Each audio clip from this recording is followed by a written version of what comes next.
We consider, evaluate, and postulate everything. Welcome to Capacity Cast with your hosts Michael and Scott. Let's get started.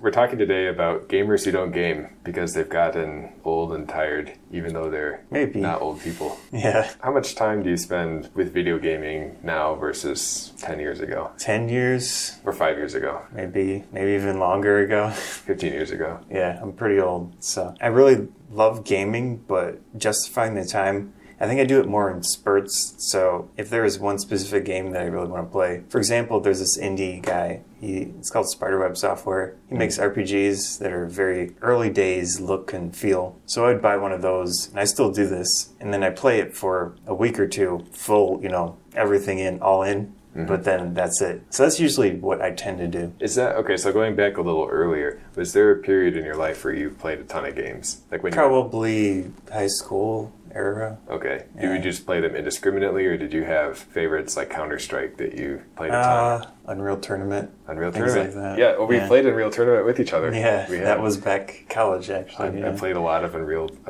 Tournament. Yeah, it was kind of the same for me. I have strong interest in real-time strategy games from a young age. I remember Sid Meier's Gettysburg and Command & Conquer Red Alert made a big impression on me, and StarCraft, of course. So after college, still played a lot, and I think the last time I played a lot was probably 2011. Okay. And something changed. Since then, it's been sort of a steady decline, but my interest is still very strong. Yeah, it is still definitely there. And I see games that I want to play, like that Nier Automata. Yes. I'd like to play that. I haven't bought it, but it looks maybe good. Someday. But then someday never comes, really. I just heard about, there's a game called Tooth and Tail that's basically, I guess you could call it Redwall or Watership Down, the RTS. Just, little squirrels and hedgehogs killing each other and things like that. I'm really interested, and I almost went down to my gaming computer to buy it last night, and then I ran out of time. I had to run to Home Depot to get something. And Home Depot, and I wasn't able to. Did you feel like you're... Another one real quick. Stardew Valley?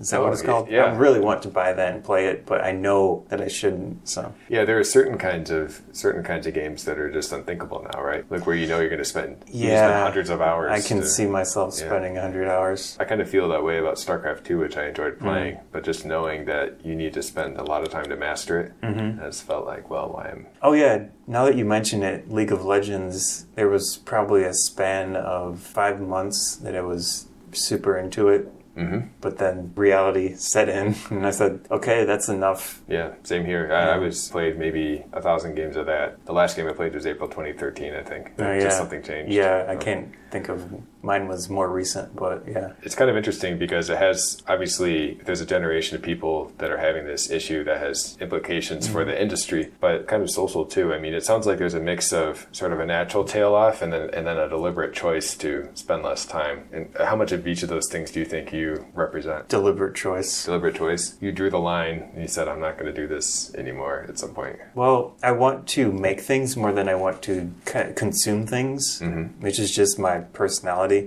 So YouTube channel, internet articles, photography, all of those take a huge amount of time in themselves. And then, of course, trying to make money at different things is another thing. It takes a lot of time. It does. But so you only have so much time. And then sometimes you waste time on, say, watching YouTube videos, which I'm guilty of. But I'm learning things. Sure. I mean, you still learn things in video games, definitely, but it's a different type. So I can watch a PBS Spacetime video on YouTube and learn about astronomy or whatever, and I like that. Or I can play a video game for 20 minutes. So I go with the YouTube video. I was watching some videos about furnace repair before I went to Home Depot last night. There you go. Yeah. How about you? I think I want to say, so I realize there's a third category. So there's, my natural interest has kind of waned a bit, which we can talk about reasons why that might be later. I also sort of had to draw a line. I went through a period where it was really important for me to do a lot of freelancing and make a lot of money. And it's like, are you going to spend the time on this project or are you going to play games? Quick note, go check out our entrepreneurship episode that we did. That's part of that time period. Yes, that's true. Actually, when you look at that, you think maybe we might as well have played games for some of those. Yeah. We'll put that link in the notes. The third thing is there are other kinds of digital entertainment that have come up. I mean, there are a lot of, it's so easy to watch Netflix. It's so easy to, watch like Twitch streaming if you're interested in a game versus actually buying the game. So I think that's kind of sapped some of the interest as well. Yeah, definitely. So besides the interest in producing content, which makes sense. Yeah. And I don't know how that is. Once you start doing it, you realize how much more, like you carve out a free hour, I'm going to try to make something, and you realize it would really be good if you had 100 hours. So, and that's what claws the time away, right? Yeah, trying to make a new logo for this podcast, I spent 2 intense days making designs, and I feel like I'm kind of almost there, but still I don't like our current pick too much. That just takes a lot of time, and of course I could be playing a video game, but at least in the end, if we have a really nice logo, I feel more accomplished then. So video games have that accomplishment aspect to them, but at least to me, it's not as valuable as a real world accomplishment. Yes, because with the real world accomplishment, you spent time mastering that skill and getting better, and you have something to show for it. Yeah. Totally agree. Don't know where you're at skill-wise, but I'm nowhere near winning tournament money or anything like that. Yeah, I'm definitely not in that range, which is a valid thing. And I've watched some of the streams and things for gaming tournaments, which is good. And I'm glad that it's being a thing now. Definitely. I totally support pro gaming. I don't feel like gaming itself is intrinsically a bad thing to do. So a practical reason as well is that I've switched to solid state drives in my computer, and they're limited in space. So I have to justify, okay, my Steam library is whatever terabytes or who knows, it's a lot. Sure. And then I make YouTube videos, which if I record at the highest quality 1080p, that's gigabytes and gigabytes of storage. Recently I uninstalled probably 85% of my Steam games just so I could have more space on my terabyte SSD, which I have multiple drives, but that's the biggest one that I stick content on. Sure. It's just another reason that maybe in the future, once that technology improves storage-wise, I can install those Steam games again. And you're ahead of most people with a terabyte solid state drive. Yeah. I've got about a 150 gig SSD, and then I have a larger spindle drive. And so I had to make that choice even sooner than you did, even without having a lot of video files on my computer. And I think that's part of the challenge for people publishing large AAA games is they're going to be a little less willing to put 30 or 60 gigabytes or something. Crazy, yeah. Yeah. So it's kind of part of the push down market to smaller indie games. What about the slowdown in the pace of innovation and fresh ideas in the gaming industry? I mean, do you feel like games are not as big a jump forward when they come out as they used to be? There are definitely genres, and I can see all of the copying going on, which they might have their own little thing, but I'll let you handle the rest of that. Oh, sure. Yeah. When we were children or teenagers, there were games coming out that were the first in their genre. The last game I could think of that really started a whole new significant genre would be big games like Dota, Dungeon Keeper, yeah. Well, there's always, I guess we have innovation in all these different genres, but they are much more like, you like this game, we'll check out this game. We've redone it, we've done the graphics, we've added some new features, we've combined a couple of genres to do some interesting combinations. Yeah, and when you do basically make a new genre of game, there's a good chance it won't be popular, at least for a long time. That's because true. People will say, I like these games. I'm just going to play these for the most part. And they don't want to give anything else a chance. And because games are more complex now, the bar is higher. You can't afford for your game to sit there for a long time because it's really hard to make one just after work for a couple of months or whatever, or as a student. Without that feeling of shock or delight when you discover that somebody's advanced gaming, there's less of a pull into trying new ones. And so over time, you sort of use up the games you're interested in playing without replacing them with new ones that you want to play. Yeah. Cost-wise, is that an issue for you? I think so. It's kind of a funny one because games have gotten more cheaper and less expensive. Well, both. I mean, the AAA games and the quote-unquote free-to-play games can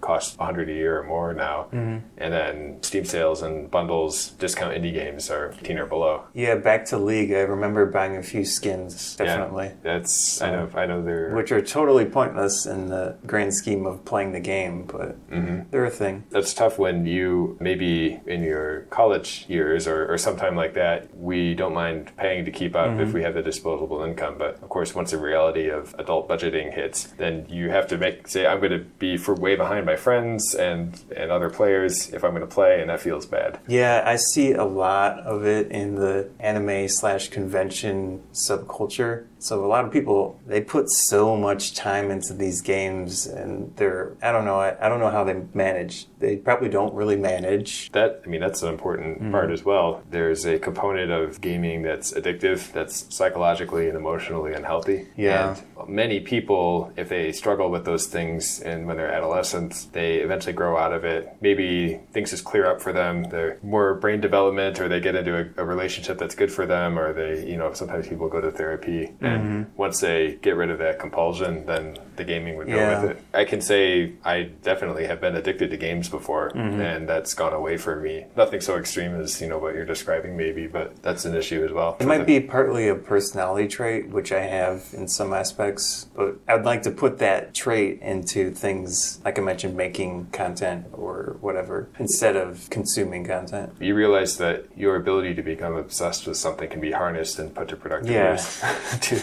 Exactly. To hopefully give you more to show for it. One-track mind, I'll call it. Along with other trends in electronics to help people to not be addicted, like, for example, the Apple Watch is sort of helping people not be addicted to their smartphones. Game designers are sort of trying to come up with healthy chunks of gameplay, thinking of an RTS called Off-World Trading Company where they want it to be a lunchtime game. So you go on a lunch break, you play a game online, or you play with your coworkers, and then it's done at a reasonable time, you're good with one, then you can go back to work for the rest of your day. Besides doing gaming in big chunks, I do that as well, at least in the past. Say Street Fighter, for example. I'm nowhere even close to any type of professional, but I do enjoy playing it a little bit. So somewhat recently, I would play maybe 10 or so rounds just against the CPU. And, that's fun. So I'd learn a bit and then play it a little bit. That's a good way to go.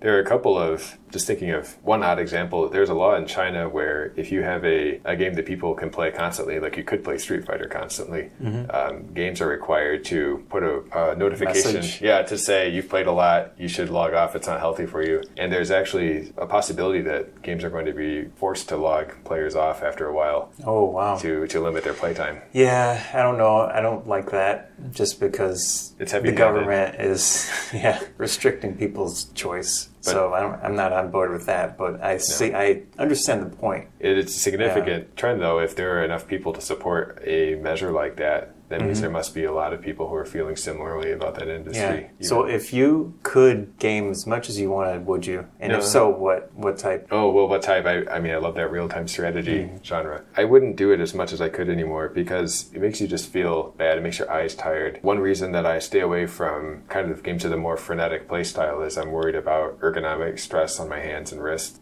which I used to, just from typing a lot. I used to have problems with that and playing a lot. I kind of want to play a bit and then step away and do something else. So if you had healing powers like Wolverine and you were going to live 1,000 years, would you?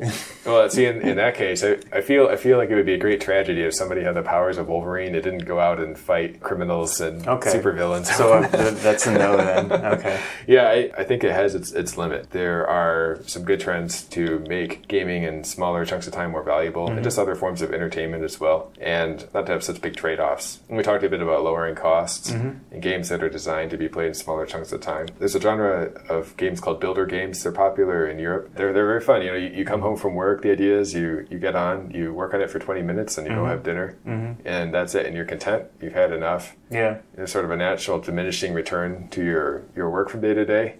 There's a bridge builder one that I did, make bridges and then see if it survives. Yes. I think a console game that's like that is the Mario Maker game that came out on Wii U recently. There's another thing that some games try to do, maybe unintentionally sometimes, try to have social or economic benefits to playing them. So either they want to be sort of a place to meet people, which could League be of good. Legends.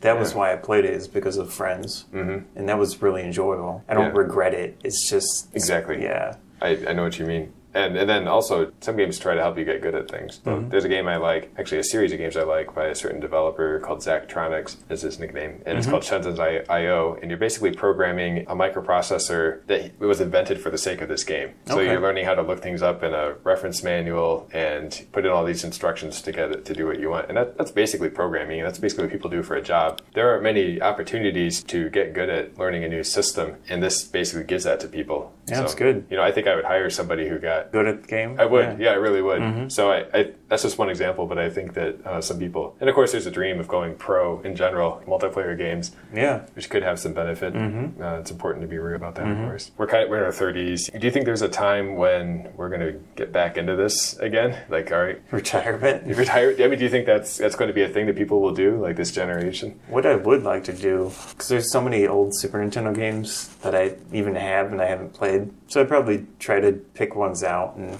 actually finish them or get close to that. And then I'm sure each person has their own set of games that they couldn't do at some point in their life. And they're like, oh, I'd really love to get back to that. So maybe if actually more so retirement, but just automation in general. So if people's free time expands just because of how society changes, maybe that'll be the point. Robots doing their jobs, and then you get your check get from to the play government games once a month. Yeah, I mean, it's not terrible, but even so, I'd probably have focus somewhere else. But that's true. At least more games. Do you have a... well, I can think of a personal time when I think I'll be playing more, and then also I've got a future scenario that I think might lead to a bit more of it. As I have children that are of gaming age, let's say, and maybe grandchildren, I think that's a good time to play games. You can help pick out the best ones, good ones. It's something they'll probably be naturally interested in because kids love to play video games. You're concerned for their welfare. You're not going to want to sit there for hours and hours with them. Plus, playing games for hours and hours with children is probably kind of annoying. So that's something I see coming up for me some more. Would you go back to the basics with, say, an original Nintendo, or would you just go with current games? I would. Yes, I would go back. And I think that emulators and then the little NES and SNES hardware that Nintendo's the mini. They're perfect. That would be perfect. Yeah, because they don't know. I don't think you can get by the original, but you can get a Super Nintendo one probably. I kind of believe that it's possible that there will be just a general breakthrough in mental health, welfare, and treatment, not for acute cases, but just to help people make better decisions day to day. That's kind of a positive future scenario I think is possible. And I think if people are able to make more rational choices for a bigger chunk of their day, they'll feel more free to choose entertainment when it seems like a good time without feeling like they're going to be going down a bad path. And so we just might see more like light, widespread, interesting, but not too compelling gaming in the future. Right. Sounds good. Yeah, we'll see what happens. Thank you for listening to another episode of Capacity Cast. You can hear more episodes at capacitycast.com.